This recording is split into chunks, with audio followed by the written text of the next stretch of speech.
హరే కృష్ణ అండి. మాతాజీ వినిపిస్తుంది కదా? ఎస్ ప్రభుజీ, హరే కృష్ణ. వినిపిస్తుంది రోజు. ఓకే. హరే కృష్ణ అండి అందరికి. సో ఈరోజు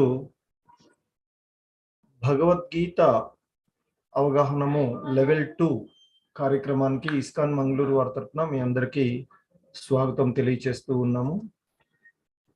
ఈరోజు మనము భగవద్గీత యథాతథంలోని 8వ అధ్యాయమైనటువంటి ఆ భగవత్ ప్రాప్తి అనేటువంటి అధ్యాయంలో 15వ శ్లోకం నుండి మిగిలిన శ్లోకాలను చూడడం జరుగుతుంది.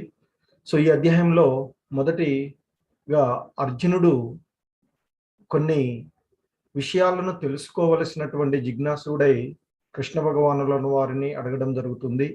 దానిలో బ్రహ్మ అంటే ఏమిటి అంటే దానికి కృష్ణుడు సమాధానం నాశన రహితమైనటువంటి దివ్యమైనటువంటి ఆత్మ జీవుడు ఎవరైతే ఉన్నారో ఆయన బ్రహ్మము అని, అలాగే ఆధ్యాత్మము అంటే ఏమిటంటే ఆ జీవుడి యొక్క నిత్య స్వభావమే ఆధ్యాత్మము అని, అలాగే ఈ దేహోద్భవానికి అవసరమైనటువంటి సంబంధించినటువంటి కర్మలు ఏదైతే ఉన్నాయో అవి సాధారణంగా కర్మ అని, అలాగే ఈ భౌతికమైనటువంటి ప్రకృతిని అధిభూతము అని, అలాగే సర్వదేవతలతో కూడి ఉండినటువంటి ఆ విశ్వరూపం ఏదైతే ఉందో అది అధిదైవము అని, అలాగే ఆ పరమాత్మే యజ్ఞ ప్రభువు అధియజ్ఞము. ఆయన ఆ అధియజ్ఞము ఎక్కడ నివసించును అంటే ప్రతి జీవు యొక్క హృదయంలో ఆ అధియజ్ఞము నివసిస్తూ ఉంటాడు అని, అలాగే ఆ భగవంతుణ్ణి మరి మరణ సమయంలో ఏ విధంగా గుర్తించుకోవాలి అంటే స్మరణం ద్వారా, జీవిత కాలము అభ్యాసం చేయడం ద్వారా ఆ భగవంతుణ్ణి మనము గుర్తుపెట్టుకోగలుగుతాము మరణ సమయంలో అనేటువంటి అంశాన్ని ఆయన తెలియచేయడం జరిగింది. సో దానికి వివిధ రకాలైనటువంటి ఉదాహరణలతో మనము చూస్తూ వచ్చాము. సో ఇక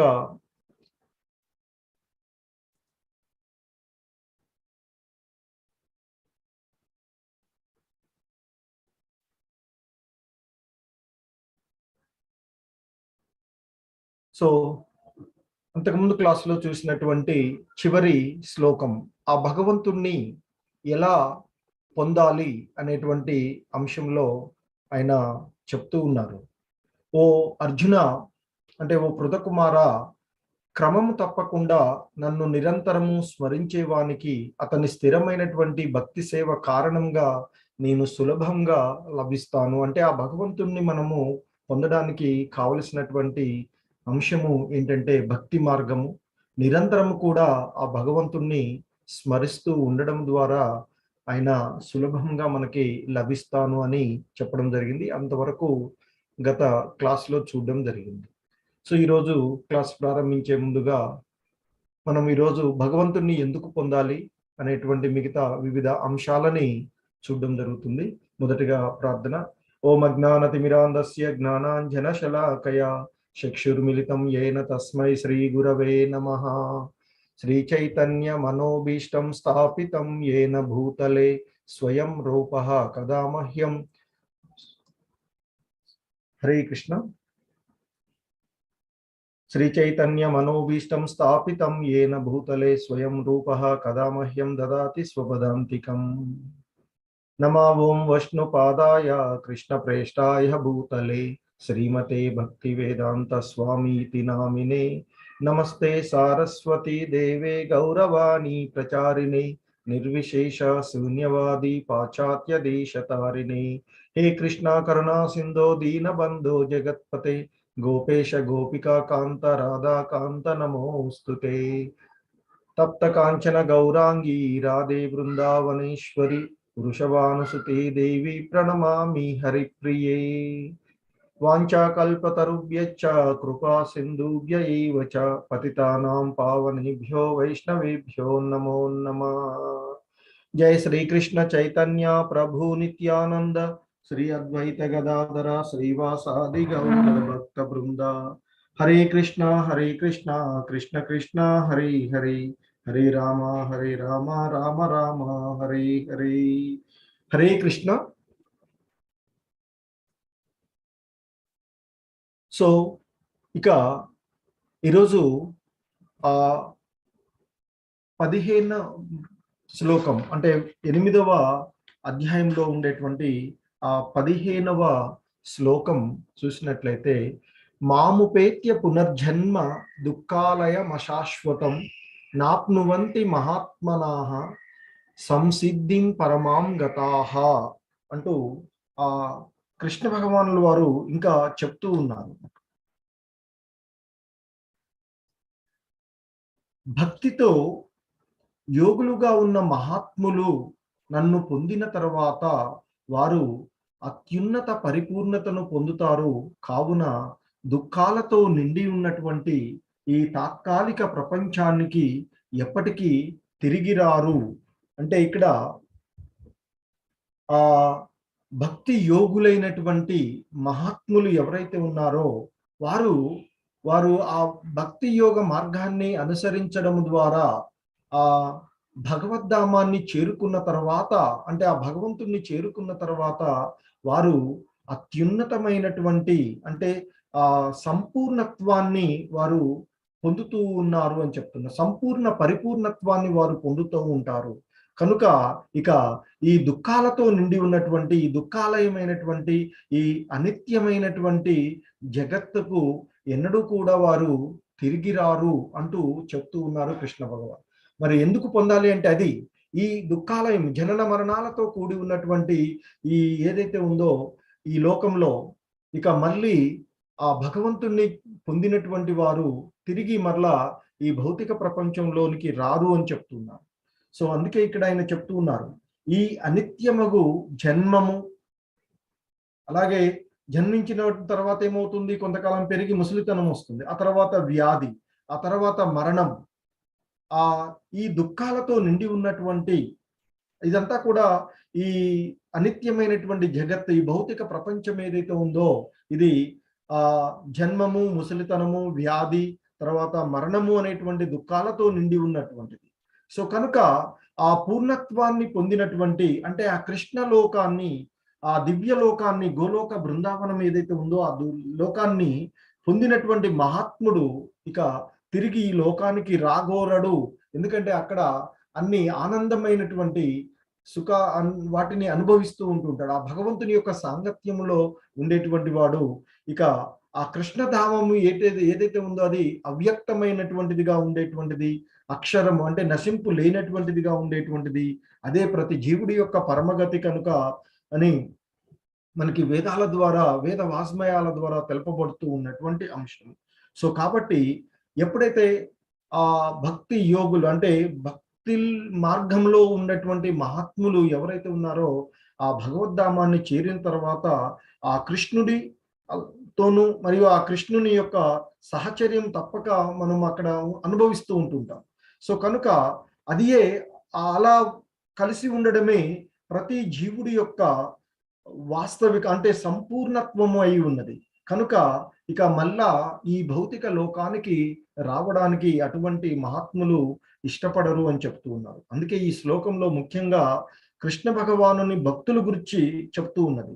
సో వారు ఎప్పుడైతే అంటే ఆ భక్తి రసాభావితులైనటువంటి ఆ అత్యున్నత పరిపూర్ణత్వాన్ని పొందినటువంటి వారు ఇక మహిమానుతులై ఉంటారు.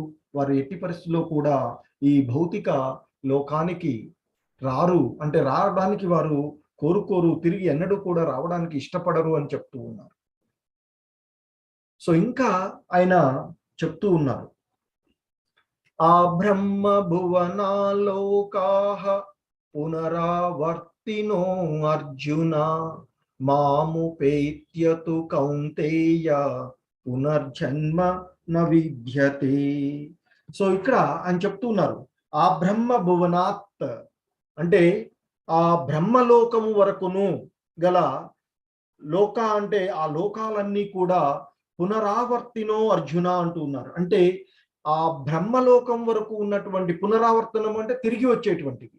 సో ఆ బ్రహ్మలోకం వరకు ఉన్నటువంటి అన్ని లోకాలు కూడా వాటిలో చేరుకున్నటువంటి జీవుడు తిరిగి వచ్చేటువంటి లోకాలే అని చెప్తున్నారు. మాముపేత్యతు కౌంతేయ పునర్జన్మ న విద్యతే అంటూ ఉన్నారు. అంటే ఇక్కడ ఆ మాం అంటే నన్ను, ఉపేత్య అంటే చేరినటువంటి వారు ఎవరైతే ఉన్నారో ఇక పునర్జన్మ నవిద్యతే, పునర్జన్మ అంటే మరలా పుట్టుట, నవిద్యతే అంటే జరగదు. సో కాబట్టి ఆయన చెప్తున్నారు ఈ భౌతిక ప్రపంచంలో అత్యున్నత లోకము నుండి అంటే ఆ బ్రహ్మలోకాల నుండి, ఆ బ్రహ్మ భువనాల్లోక అంటున్నారు. సో ఆ బ్రహ్మలోకము నుండి ఇక అత్యల్ప లోకం వరకు కూడా ఏ లోకాన్ని చేరుకున్నా కానీ జీవుడు మరలా తిరిగి అంటే మానవ జన్మను అంటే ఈ మధ్యలోకమైనటువంటి ఈ భూలోకానికి తిరిగి రావలసిందే అని చెప్తూ ఉన్నారు.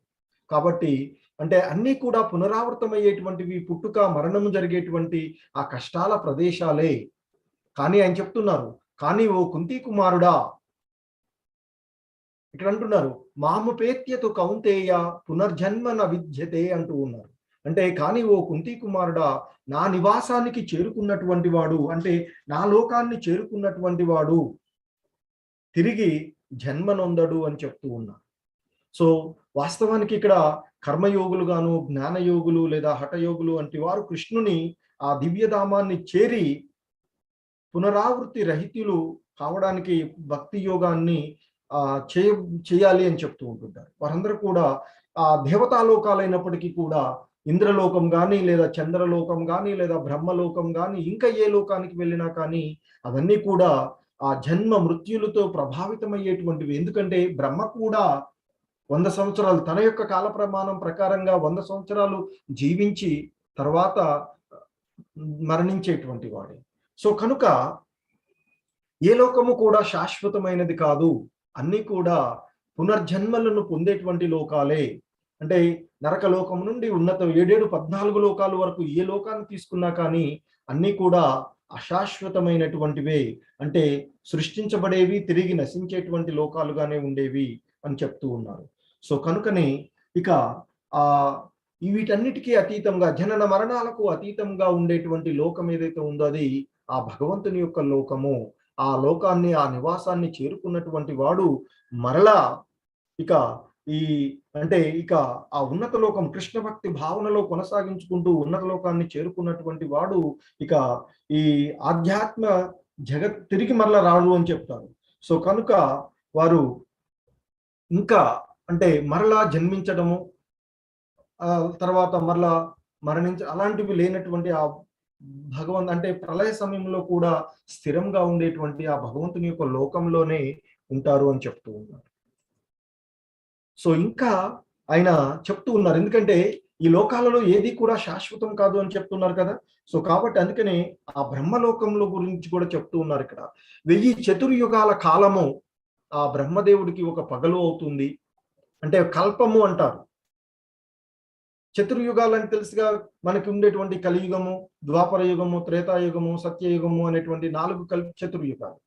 సో అటువంటి ఆ 1000 చతుర్యుగ కాలము బ్రహ్మదేవుడికి ఒక పగలవుతుంది అట, అంటే కల్పము అంటాము.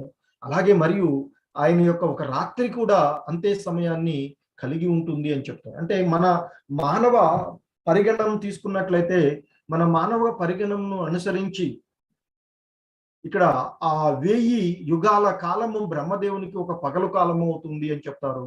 అలాగే ఆ బ్రహ్మకు రాత్రి సైతము అంతే పరిమాణాన్ని కలిగి ఉంటుంది అని చెప్తూ ఉన్నారు ఇక్కడ. సో అలాగే భౌతిక జగత్తు యొక్క కాల పరిమాణము పరిమితమై కల్పముగా తెలుపబడుతుంది అని చెప్తూ ఉంటారు. ఆయన యొక్క పగలు ఏదైతే ఉందో అది కల్పము అని చెప్పబడుతుంది. అంటే అట్టి కల్పము ఆ కల్పం ఏదైతే ఉందో అది బ్రహ్మదేవుడికి ఒక పగలు అని చెప్తూ ఉంటారు. అంటే బ్రహ్మదేవుడు ఒక పగటి సమయము సత్య, త్రేత, ద్వాపర, కలియుగాలు 1000 సార్లు ఇక్కడ చతుర్యుగాలు అంటున్నాం కదా, 1000 సార్లు మారుతాయట. సో కాబట్టి ఆ విధంగా ఆ బ్రహ్మ కూడా ఒక నిర్దిష్ట సమయాన్ని కలిగి ఉండేటువంటి వాడు. సో అందుకే చెప్తున్నారు ఏ లోకమైనా కానీ అశాశ్వతమైనటువంటి లోకమే. కానీ ఆయన యొక్క భగవంతుని యొక్క దివ్యధామం మాత్రమే శాశ్వతమైనటువంటి లోకము, అదే ఎప్పటికీ ఉండేటువంటి లోకము అని చెప్తున్నారు. సో ఇంకా ఆయన చెప్తున్నారు బ్రహ్మదేవుడి పగటి సమయంలో, అంటే బ్రహ్మ మేల్కొన్నప్పుడు ఈ అచర జీవులన్నీ కూడా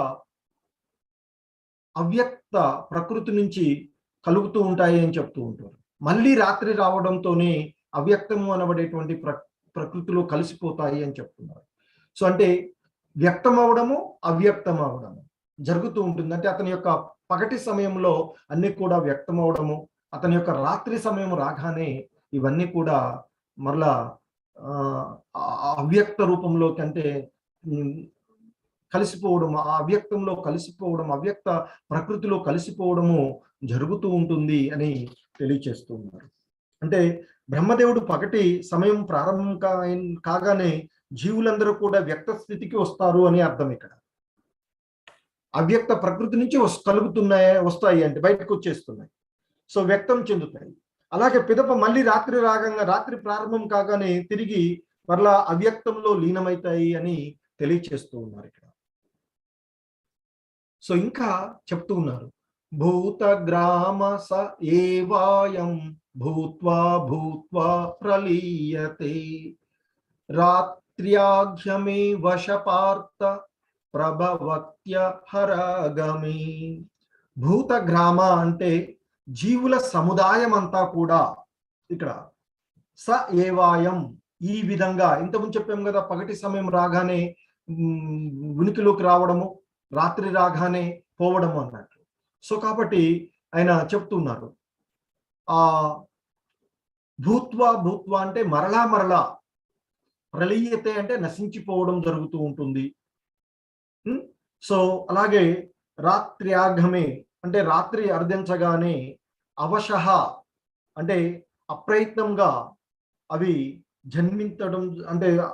జన్మించడము మరలా ఆ ఉనికిలోకి పోవడం. అంటే ఇక్కడ చెప్తున్నారు, ఓ పార్త ఈ జీవులన్నీ కూడా పుట్టి బ్రహ్మకు రాత్రి రావడంతోనే ప్రకృతిలో లీనమైపోతాయి, మరలా పగలు కాగానే మళ్ళీ జన్మిస్తూ ఉంటుంటాయి. అంటే పగలు రాగానే ఉనికిలోకి రావడము, రాత్రి రాగానే తిరిగి మరలా అవన్నీ కూడా అవ్యక్తం అవడము జరుగుతూ ఉంటుందంటారు. అంటే ఈ భౌతిక జగమునందు నిలుచుటకు యత్నించేటువంటి ఈ జీవులన్నీ కూడా ఆ ఉన్నత లోకాలకు చేరినప్పటికీ కూడా నిశ్చయంగా తిరిగి భూలోకాలకు రావాల్సిందే అని చెప్తూ ఉంటారు. సో అందుకే ఇక్కడ ఏ లోకానికి వెళ్ళినా తిరిగి మరలా ఈ జనన మరణాలు ఉండేటువంటి ఈ భూలోకంలోకి రావడమే జరుగుతూ ఉంటుంటుంది.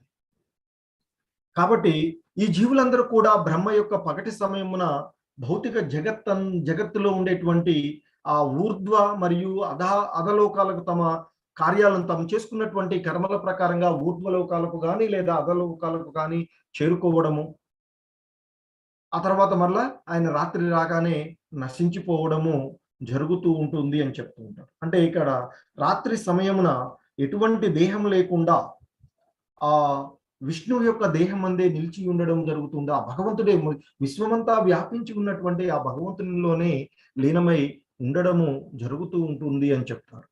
సో కాబట్టి ఇక ఈ భౌతిక జగత్తు మాయా మోహితులమై ఉన్నటువంటి మనము దాని నుండి బయటపడడానికి ఆ భగవంతుని యొక్క నామాన్ని నిరంతరము జపిస్తూ హరే కృష్ణ కృష్ణ కృష్ణ హరే హరే అంటూ ఆ భగవంతుని యొక్క నామాలను జపించడం ద్వారా ఈ భవబంధనాల నుండి మనము బయటపడతాము అని తెలియచేస్తూ ఉన్నారు.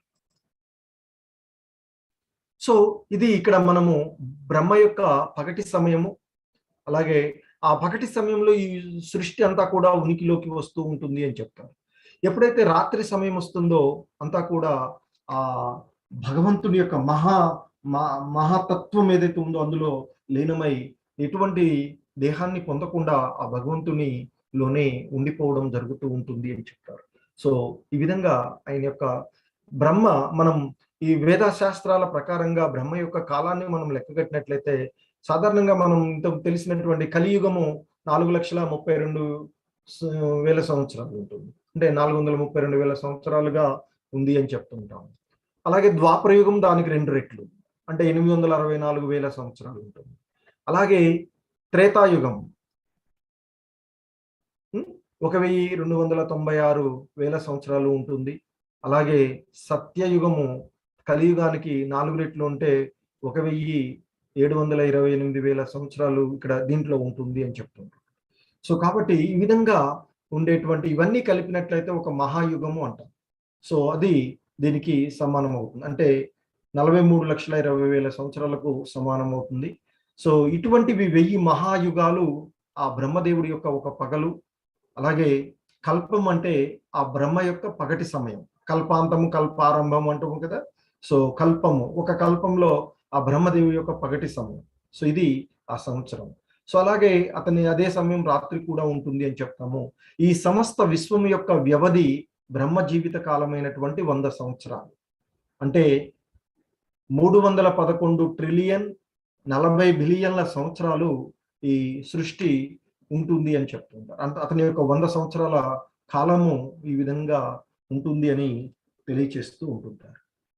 సో ఇది బ్రహ్మ యొక్క మన కల్పము అనేటువంటిది ఇది ఈ సమయానికి ఉంటుంది. అంటే 43,20,000 సంవత్సరాలు ఒక కల్పం ఉంటుంది.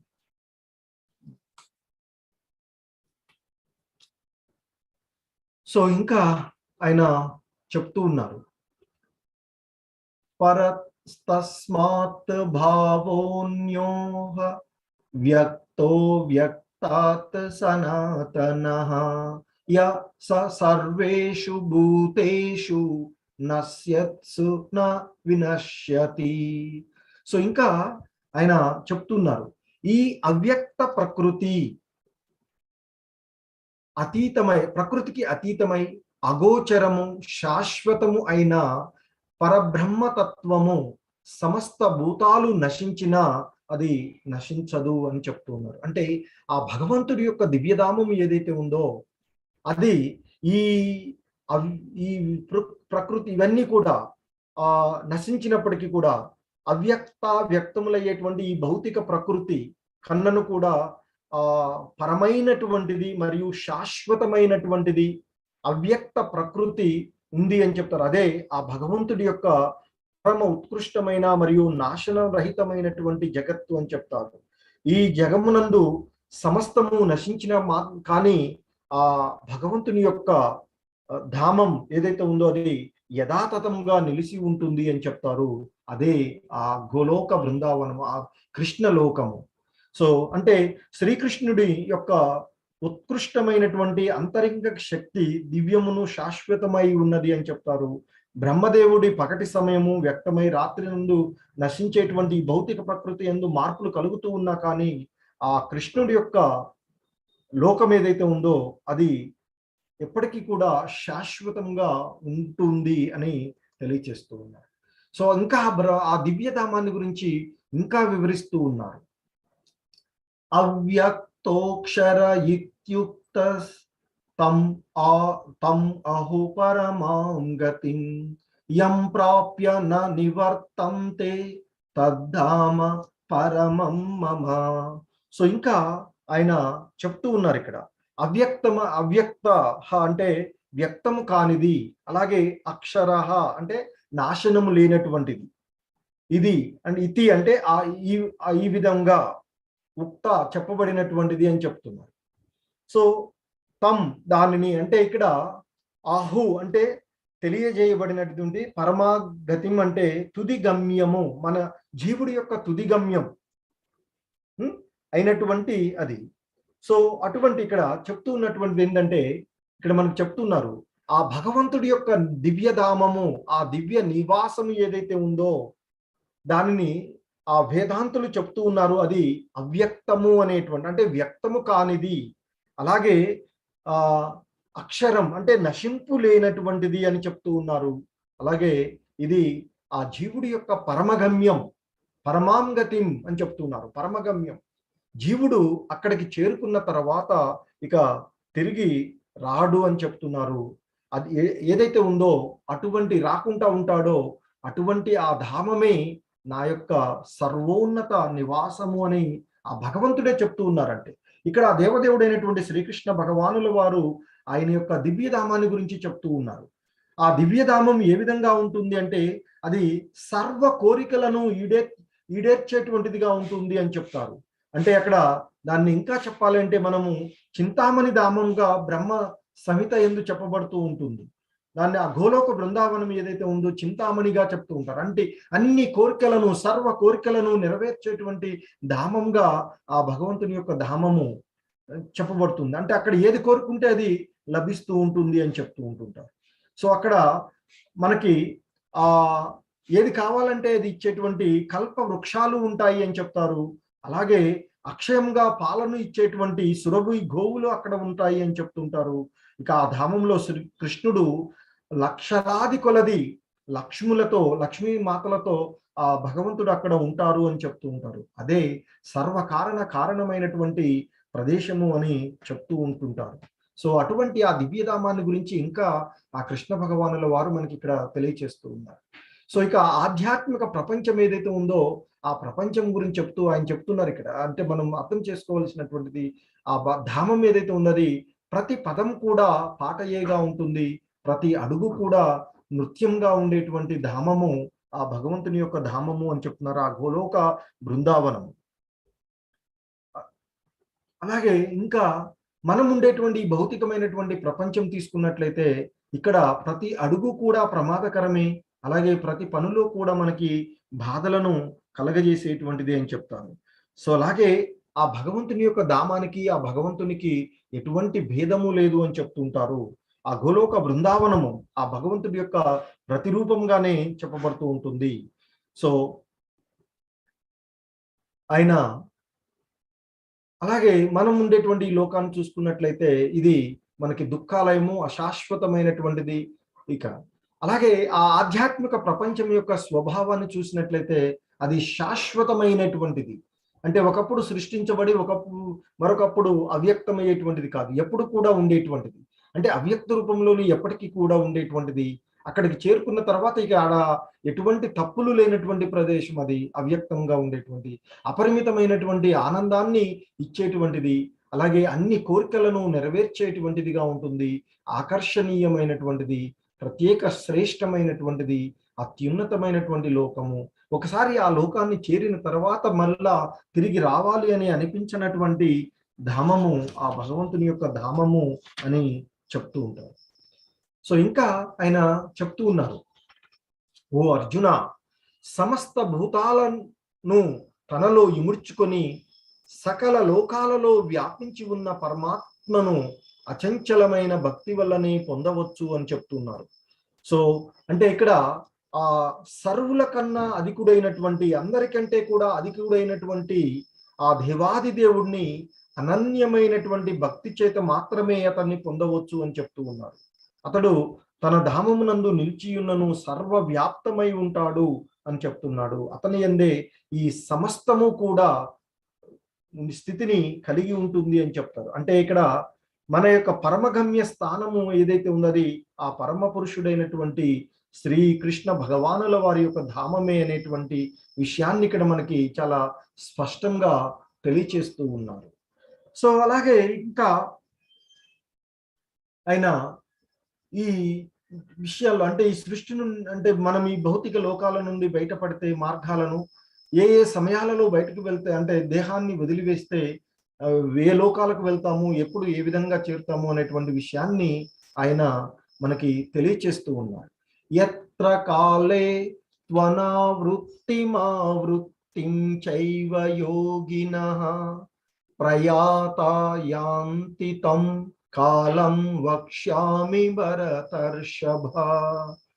సో ఆయన చెప్తూ ఉన్నారు, ఓ భరతవంశ శ్రేష్ఠుడా, ఓ భరతవీరా, అంటే ఓ భరతవంశ శ్రేష్ఠుడా, యోగులు ఏ ఏ సమయాలలో మరణిస్తే మళ్ళీ జన్మించరో, ఏ వేళ దేహం విడిచి పెడితే పునర్జన్మ పొందుతారో చెబుతాను విను అంటూ ఆయన తెలియచేస్తున్నారు. ఇంకా ఆయన చెప్తున్నారు ఇక్కడ, అగ్నిర్జ్యోతిరః శుక్లః షణ్మాసా ఉత్తరాయణం తత్ర ప్రయాత గచ్చంతి బ్రహ్మ విదో జనాః. ఆయన చెప్తున్నారు, అగ్ని అంటే వెలుతురు కాలం, జ్యోతి పగలు, శుక్లపక్షము, 6 మాసాల ఉత్తరాయణం. మనకి ఆ సంవత్సర కాలంలో 6 మాసాలు ఉత్తరాయణము అని, మరొక 6 మాసాలు దక్షిణాయన కాలము అని చెప్తూ ఉంటుంటాం. సో ఆ విధంగా ఆ 6 మాసాల యొక్క ఉత్తరాయణ కాలంలో అంటే ఈ కాలాల్లో ఇక్కడ చెప్పినటువంటి అంటే ఆ ఏ ఏ కాలమందు జగత్తును అంటే వీడటం ద్వారా యోగి వెనుకకు తిరిగి వచ్చునో జరుగుతుందో, అలాగే ఏ ఏ సమయాల్లో తిరిగి రాడో చెప్తాను అని చెప్తూ ఆయన ఇక్కడ చెప్తూ ఉన్నారు. అంటే ఆ పరబ్రహ్మమును ఎరిగినటువంటి బ్రహ్మ విధులు అంటే అగ్నిదేవుని ప్రభావమునందు అగ్ని యందు, అలాగే కాంతి జ్యోతి అంటే కాంతి యందు, అలాగే పగటి ఎందలి ఏదేని శుభగడియ యందు అని చెప్తారు. పగలు అంటే ఏదైనా శుభగడియ యందు, అలాగే శుక్లపక్షమందు, లేక సూర్యుడు ఉత్తరాయణంగా ప్రయాణించేటువంటి ఉత్తరాయణ పుణ్యకాలమందు ఈ జగమును వీడుట ద్వారా ఆ పరబ్రహ్మాన్ని పొందుతారు, బ్రహ్మప్రాప్తి కలుగుతుంది అంటే పరబ్రహ్మాన్ని పొందుతారు అని తెలియచేస్తూ ఉన్నారు. అలాగే ఇంకా చెప్తూ ఉన్నారు ఆయన, ధూమో రాత్రి స్తతా కృష్ణ షణ్మాసా దక్షిణాయనం తత్ర చాంద్రమసం జ్యోతిర్యోగి ప్రాప్య నివర్తతే. సో ఇంకా ఆయన చెప్తున్నారు, పొగ అంటే ధూమమునందు, రాత్రి యందు, అలాగే కృష్ణపక్షమునందు, అలాగే ఇక్కడ 6 మాసాల దక్షిణాయనము అంటే సూర్యుడు దక్షిణంగా ప్రయాణించేటువంటి దక్షిణాయన సమయమునందు ఇక మరణించినటువంటి యోగి ఆ చంద్రలోకాన్ని పొంది మరలా వెనుకకు తిరిగి వస్తాడు అని చెప్తారు. అంటే మనం ఈ భూలోకంలో కార్యములు యజ్ఞ విధానములు నిష్ణాతులైనటువంటి వారు మరణాంతరమున ఆ చంద్రలోకాన్ని పొందుతారు అని శ్రీమద్ భాగవతము వంటి ప్రామాణికమైనటువంటి గ్రంథాలు చెప్తూ ఉన్నాయి మనకి. సో కాబట్టి అటువంటి ఆ ఉన్నతమైనటువంటి చంద్రలోకంలో అంటే దేవతాగణాలు ప్రకారంగా అక్కడ సుమారుగా ఒక 10,000 సంవత్సరాల పాటు కూడా అక్కడ ఉండడం జరుగుతూ ఉంటుందని చెప్తారు. అక్కడ ఆ దేవతలు అనుభవించేటువంటి సోమరసపానం చేయడము అలా చేసి చివరికి ఆ కర్మ ఫలాలు అయిపోగానే తిరిగి మరలా ఈ లోకంలోకి రావడం జరుగుతూ ఉంటుంది అని తెలియచేస్తూ ఉన్నారు. సో ఇంకా ఆయన తెలియచేస్తున్నారు, శుక్ల కృష్ణే గతి హేతే జగత శాశ్వతే మతే ఏకయా యాత్యానావృత్తిం అన్య యావర్తతే పునః. సో ఆయన ఇంకా చెప్తూ ఉన్నారు, శుక్ల కృష్ణ అనే రెండింటిని జగత్తులో శాశ్వత మార్గాలుగా భావిస్తున్నారు. శుక్ల మార్గంలో పయనించే వాడికి జన్మరాహిత్యము, కృష్ణ మార్గంలో పోయిన వాడికి పునర్జన్మ కలుగుతాయి అని చెప్తూ ఉన్నారు. సో అంటే ఇక్కడ ఈ జగత్తును వీడుటకు వేదాభిప్రాయమును అనుసరించి శుక్ల కృష్ణ అనేటి 2 మార్గాలు ఉన్నాయి అని చెప్తారు. ఆ శుక్ల మార్గమునందు మరణించేటువంటి వాడు తిరిగి రాడు అని చెప్తారు. ఆ బ్రహ్మలో అంటే ఆ బ్రహ్మతత్వాన్ని పొందుతారు అని చెప్తారు. కానీ చీకటి మార్గమున అంటే కృష్ణ మార్గం అంటే ఇక్కడ చీకటి మార్గం, ఆ చీకటి మార్గాన్న పోయినటువంటి వారు వెనుకకు తిరిగి వస్తారు అని తెలియచేస్తూ ఉన్నారు. సో ఇక్కడ సాధారణంగా మనం ఈ దేహాన్ని వదిలివేసేటువంటి సమయంలో మనం వివిధ రకాలుగా ప్రాక్టీస్ చేసేటువంటివి ఆ పీరియడ్, అలాగే యోగులు జ్ఞానులు సాధారణంగా వారు ఆ శుక్ల మార్గంలో ప్రయాణిస్తారు అని చెప్తారు. అలా ప్రయాణించినటువంటి వారు ఆ బ్రహ్మతత్వాన్ని పొందుతారు అని చెప్తారు. అలా కాకుండా సాధారణ కర్మకాండలను నిర్వహించేటువంటి వారు ఆ చీకటి మార్గంలో ప్రయాణించి తిరిగి మరలా అంటే కొంత ఉన్నతమైనటువంటి లోకాలను చేరుకొని తిరిగి మరలా ఈ భూమిపైకి రావడం జరుగుతూ ఉంటుందని చెప్తారు. కానీ ఈ ఇద్దరికి అతీతంగా భక్తి మార్గాన్ని అనుసరించినటువంటి ఆ భగవంతుని యొక్క భక్తులు ఎవరైతే ఉన్నారో ఈ 2 సమయాలకు సంబంధం లేకుండా ఏ సమయంలోనైనా మరణించినా కానీ వారు ఆ భగవంతుని యొక్క లోకానికి చేరుకుంటారు. ఎటువంటి కాలాలకు వీటికి సంబంధం లేకుండా ఆ భక్తులు ఆ భగవద్ధామాన్ని చేరుకుంటారు అని చెప్తున్నారు. సో ఇంకా ఆయన చెప్తూ ఉన్నారు, నైతే శృతి పార్థ జానం యోగి ముహ్యతి కచ్చన తస్మాత్ సర్వేషు కాలేషు యోగయుక్తో భవార్జున. సో ఇక్కడ ఏతే అంటే ఈ 2 అంటే ఆయన చెప్తూ ఉన్నారు, ఓ అర్జున ఈ 2 మార్గాలు తెలిసిన భక్తులు అంటే ఈ రెండు మార్గాలు ఉన్నవి అని తెలిసి, అంటే ఏంటి అంటే ఈ రెండు, శృతి అంటే భిన్న మార్గాలను, ఏదైతే అంటే లైట్ వే అండ్ డార్క్ వే అనేటువంటి ఏవైతే ఉన్నాయో, చీకటి మార్గము వెలుతురు మార్గాలు, శుక్ల కృష్ణ మార్గాలు ఏవైతే ఉన్నాయో, ఆ రెండింటి గురించి తెలిసినప్పటికీ కూడా ఆ భగవంతుని యొక్క భక్తులు ఎవరైతే ఉన్నారో వారు కలత చెందరు అని చెప్తున్నారు.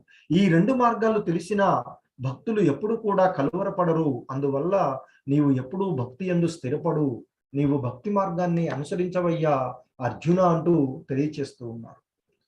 సో ఇక ఈ అధ్యాయం యొక్క చివరి శ్లోకంలో ఈ విధంగా చెప్తూ ఉన్నారు ఆ భగవంతుడు.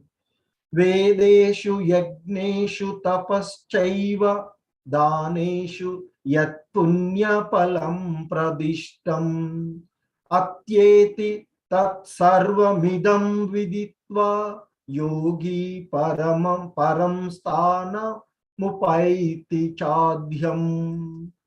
సో ఆయన చెప్తూ ఉన్నారు ఇక్కడ,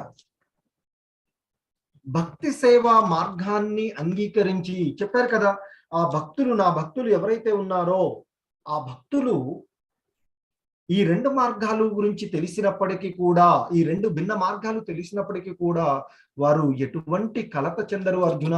అందుకే నీవు కూడా భక్తి మార్గాన్ని, ఆ భక్తి యందు సదా స్థిరుడు వగుమని చెప్పారు. సో అని చెప్పి ఇంకా చెప్తున్నారు ఆయన, వేదేషు యజ్ఞేషు తపశ్చైవ అంటున్నారు. అంటే ఇక్కడ ఈ భక్తి సేవా మార్గాన్ని అంగీకరించినటువంటి వ్యక్తి వేదేషు యజ్ఞేషు తపశ్చైవ అంటే వేదాలను అధ్యయనం చేయడము, కఠినమైన తపస్సులను చేయడము. వేదేషు అంటే వేద అధ్యయనమునందు, యజ్ఞేషు అంటూ యజ్ఞ ఆచరణలు చేయడము, తపశ్చైవ అంటే వివిధములైనటువంటి తపస్సులను ఆచరించడం ద్వారా చెప్తున్నారు ఆయన. అంటే ఇక్కడ చెప్తున్నారు, వేదాలను అధ్యయనం చేయడము, కఠినమైనటువంటి తపస్సులను చేయడము, దాతృత్వము ఇవ్వడము, దానేషు యత్పుణ్య ఫలం ప్రదిష్టం చెప్తున్నారు. అంటే దాతృత్వము ఇవ్వడము, తాత్వికమైనటువంటి ఫలవంతమైనటువంటి కార్యకలాపాలను ఆచరించడం వలన కలిగేటువంటి పుణ్య ఫలాలను అధిగమించి అత్యేతి తత్సర్వమిదం విదిత్వా యోగి పరం స్థాముపైతి చాధ్యం అని చెప్తూ ఉన్నారు ఇక్కడ ఆయన. అంటే వీటన్నింటినీ, అంటే ఎవరైతే భక్తియుత సేవలో ఉంటారో వారు ఆ వేదాధ్యయనం వలన, అలాగే తీవ్రమైనటువంటి తపస్సులతో కూడినటువంటి యజ్ఞాలను ఆచరించడం వలన, దానం చేయడం వలన, లేదా తాత్వికమైనటువంటి కర్మలు చేయడము, అలాగే కామ్యకర్మలను వనరించడం వల్ల కలిగేటువంటి ఫలితాలు అన్నింటికంటే కూడా ఆ ఫలితాలను అధిగమించి వీటన్నింటినీ పొందగలుగుతాడు, వాటిని కూడా అధిగమించగలుగుతాడు. ఇంకా చివరికి ఆ భగవంతుని యొక్క నిత్యమైనటువంటి పరంధామాన్ని చేరుకుంటాడు అని ఇక్కడ చెప్తూ ఉన్నారు. అంటే ఈ శ్లోకం మనకి ముఖ్యంగా ఆ కృష్ణ భక్తి రసాభావన మరియు భక్తియుక్త సేవను గురించి ప్రత్యేకంగా మనకి తెలియచేస్తూ ఉంది. అంటే ఈ భగవంతుని భగవత్ ప్రాప్తి, అటైనింగ్ ది సుప్రీం కదా. సో ఆ భగవంతుని ప్రాప్తి ఎలా మనకు లభిస్తుంది అని అంటే అనన్యమైనటువంటి భక్తి, ఆ భక్తి సేవా మార్గాన్ని అనుసరించినటువంటి వారికి వేదాలను అధ్యయనం చేయడము, తీవ్రమైనటువంటి తపస్సులు యజ్ఞాలను ఆచరించడం వలన, దాన ధర్మాలు చేయడము, తాత్వికమైనటువంటి కర్మలు, కామ్యకర్మలు ఇవన్నీ చేసి పొందినటువంటి ఫలితాలు, వాటికంటే ఎక్కువమైనటువంటి ఫలితాలు కూడా ఆ భక్తి మార్గాన్ని చేపట్టినటువంటి మనిషికి మానవుడికి లభిస్తాయి అని చెప్తున్నారు. ఇవి లభించడమే కాదు, వీటన్నింటినీ పొంది చివరికి అతడు ఆ శాశ్వతమైనటువంటి నిత్యమైనటువంటి ఆ భగవంతుని యొక్క దివ్యధామాన్ని కూడా చేరుకుంటారు అని చెప్తూ ఉన్నారు.